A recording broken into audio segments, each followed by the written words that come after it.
We want your calls on this now. Do Harry and Meghan deserve a TV award for their Netflix documentary? Their 6-part series has been shortlisted for the prestigious Hollywood Critics Award. That's despite controversy over some claims in the documentary, including unconscious bias in the royal family and a racist feeding frenzy on Meghan in the British press. So let's remind ourselves just of what has earned them that nomination. Documentaries, it's the music that really gets the sort of drama going. Okay, just a reminder that 0207 862 2222 is the number for your views on this one. We'll start with you, Dr. Shola. You're always quite an advocate of Harry and Meghan. Do you think they deserve this TV award? Yes, and it's not about them, it's the documentary. People, please, before you start bringing your, and I don't mean you, my dear, I mean those who go, oh, why should they get it? Oh my God. No, the award is for the best streaming non-fiction series.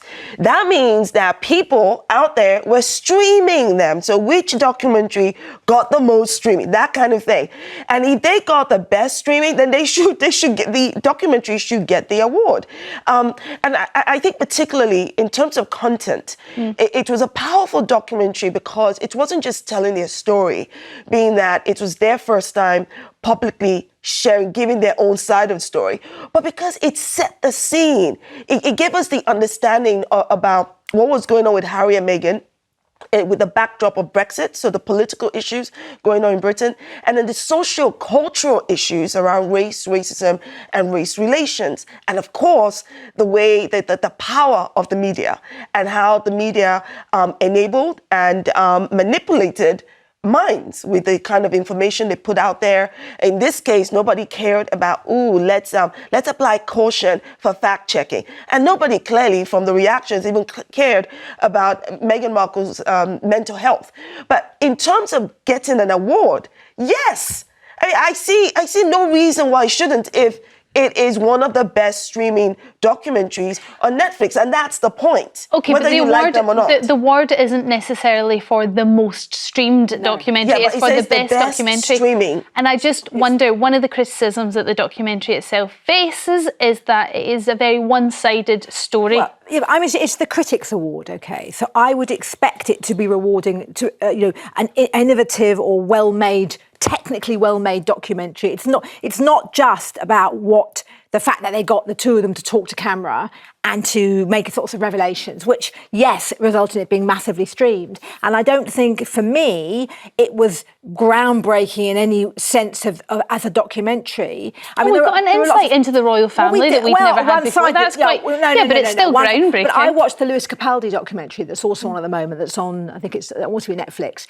And that's a very good documentary. Similar, somebody talking to camera about their own life. You learn things you didn't know. In his case, it tells you about Tourette's. So there are lots of good documentaries. I think the problem is that they appear to have been showered with all sorts of awards. And if you want to, if you were Netflix and you wanted to get publicity, giving them an award allows more publicity for Netflix. So I think it's not really for them. It's a commercial 28 million households watched. They did. So there has to be some sort of merit that's involved the award, in isn't it? That's the point. Not only was it incredibly well streamed, but in terms of content, it generated global public interest. And whether or not you and I can sit here and talk to the sun comes down about whether what we agreed with in the content or not, I think the reality is that the content gave people an insight. And not just an insight, because you said it was one-sided. Well, I'm sorry, we've been hearing the side of the royal family for years before Harry and Meghan did this documentary. It was always, palace sources and all kinds of stuff. We heard from the royal family. Yeah, I genuinely thought that was palace sources, though, so I never really knew that. We never heard from the Queen. We did not. You know what? Let's put it this way. I hear from Buckingham. The timing of that documentary was... I hear from Buckingham Palace, I most definitely am hearing from the Queen. I hear from palace sources, I most definitely am hearing from the Queen. Because at the end of the day, the buck stopped with her. And let's not forget, all of the recollections may vary. Which I thought was That came from the Queen too. That was, my goodness, that was very self-control with that This is the point right here. Using words like, it was very elegant. And then when Harry and Meghan give their own responses, oh, that's not right. No, people. Because there was one side of when the document came out who were just blurting everything they felt, was all about feelings. And there was another side. There was another side, which is the Queen, which is recollection may vary. Oh, and please. I know which side I would prefer to be on. For about 3 or more years, they sent out information about Harry and Meghan. According to Harry and Meghan. Not according. I mean, you don't need to have either GCSEs or I don't know. You don't. You just apply some deductive reasoning. Unless you have facts, it is according to them. Well, yes. All of the information and all of the headlines and all of the so-called palace sources, which Harry and Meghan then backed up as, when this happened, these were the people who knew it. We know that it came from the royal family. But you know what? But we don't know. We do know. We do know. That's the point. And I think it's been disingenuous to say you don't know. Was it Prince William's secretary that reported the recollections may vary? I don't know. No, that came from Buckingham Palace, if I remember correctly. Well, that was private. And the other thing was, a lot of what they talked about was in response to a lot of things that had been said about them that had been released from the palace. But Shola, you have to accept that even in the documentary, I hear that, everybody's got different points of view on what happened. Mm-hmm. But in the documentary, things were said and have been said by Meghan and Harry that have been questioned and disputed by individuals that were involved in that situation too. But so what I'm saying is there may have been mistruths or misinterpretations of what happened on both sides. Okay. So you're trying to say they're good people on both sides, right? Whether they are or not. I don't know any of them. Whether they are or not, I think the bottom line for this documentary is that it was not only incredibly well streamed, the content itself for a lot of people came across as powerful because they were telling their side of the story and responding to a lot of the information that had come out from the royal family against them, about them.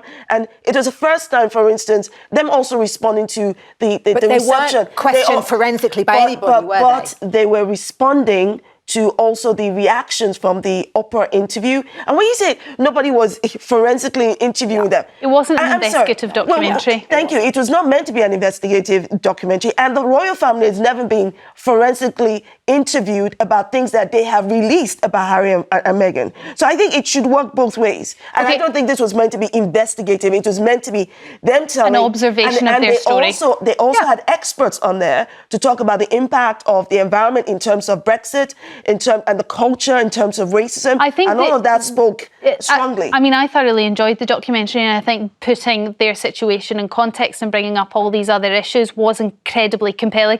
And actually, I think just Netflix has it absolutely made. But if it had been a panorama... It's the music as well that gets me. I'm in there with the music. If it had been a panorama, all those claims would have been tested. Of course they would, but it wasn't. None of the claims were tested. But it wasn't a panorama. I agree, it's really powerful.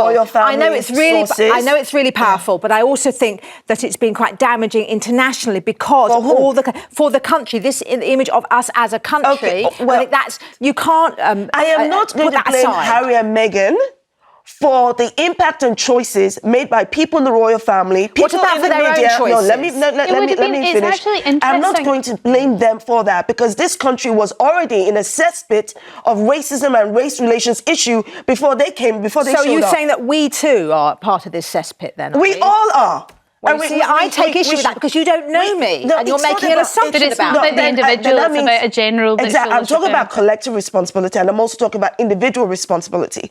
What do we as individuals do when we vote in people who are not interested in protecting others, who are interested in pushing against the marginalized? It's all generalization. It's not generalization because it all rolls on. It has a roll-on impact. Brexit itself helped to push divisive rhetoric in this country that impacted marginalized people. And that's because some of us, and I say some because I most definitely did not, voted in a party that did not fit to function. This is part of the problem. So I'm talking about collective responsibility and individual responsibility. I don't need to know you personally. I'm talking about myself too. What am mine too. Making I just love assumptions the about fact people that when you don't know them, I think, is a really dangerous thing to do. And I wouldn't make an assumption about you. I've not made an assumption about you. I have made a I'm correct part of this assumption. cesspit, apparently. I have made a correct assumption about our country. In your opinion, you No. I have voiced an opinion. I most definitely have made. Okay, we're moving off topic, but I do love how Shola managed to get criticism of the government in about a documentary over Meghan and Harry. That was very impressive. I'm going to go to some messages on Twitter here. Tony says, nothing brave about it. Dissing the royal family is what they're known for in the US. Recent events have shown without that, they haven't much else to offer. Oh, that's quite scathing. Janet on Facebook says, it was one of Netflix's most successful documentaries. Millions watched it, so if they win, so be it.